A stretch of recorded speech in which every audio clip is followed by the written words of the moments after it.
Every business owner I've ever been around likes to be in control. It's one of the reasons why they went into business for themselves. The only way they're going to be in control of their destiny, of the future of their company, of their legacy, is if they develop the plan now.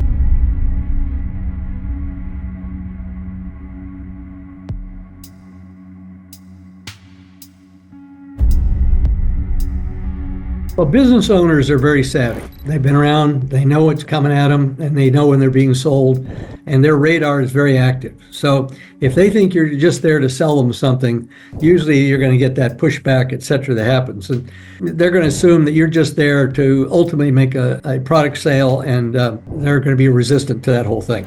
But if you ask questions, and again, you hear me over and over say, if you ask questions and dig into the why he cares about that, or why he's concerned, or why that's important to him, et cetera, then all of a sudden you're going to be able to establish yourself as different from other advisors.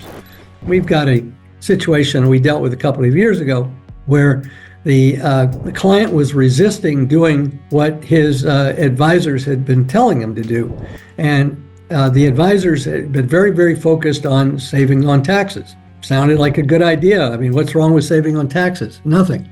The problem was that their solution had not solved what was really important to the client. The client and his spouse had a different way of looking at what they were trying to achieve, and saving taxes was very secondary to that, the other objective that they had in mind. And so they were resisting moving.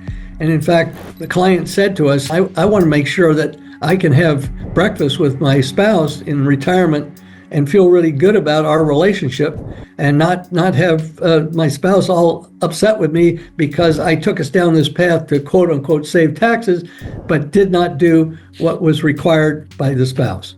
So we just think that the key, when you begin to ask those questions, when we uncovered that was what was stopping him from moving forward, then we became the trusted advisors that were going to be much more impactful going forward and help him achieve what he wanted to achieve. As long as business owners believe that all you're talking about is them dying, they're going to procrastinate. Guys get very tired of hearing what happens if I get hit by the bus. And so if they think that's the whole nature of what you're talking about, then there's going to be a real tendency to push back. At the Rawls Group, we believe very strongly that succession planning builds value today. The stronger your business is today, the more it can handle whatever life throws at it, whatever the market throws at it, your company is going to be prepared.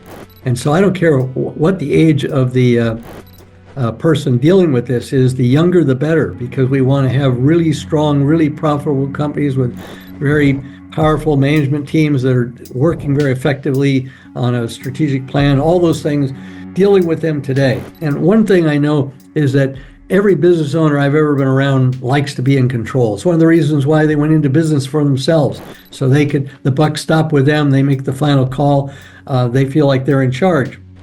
So if they're, the only way they're going to be in control of their destiny, of the future of their company, of their legacy, is if they develop the plan now, and then have it put in place. If they're in a situation with distributorships, such as the car business, or with certain other industries, truck business, etc., you're going to have to be approved by the manufacturer. But the only way to do is to set up a plan that is approved while you're still alive.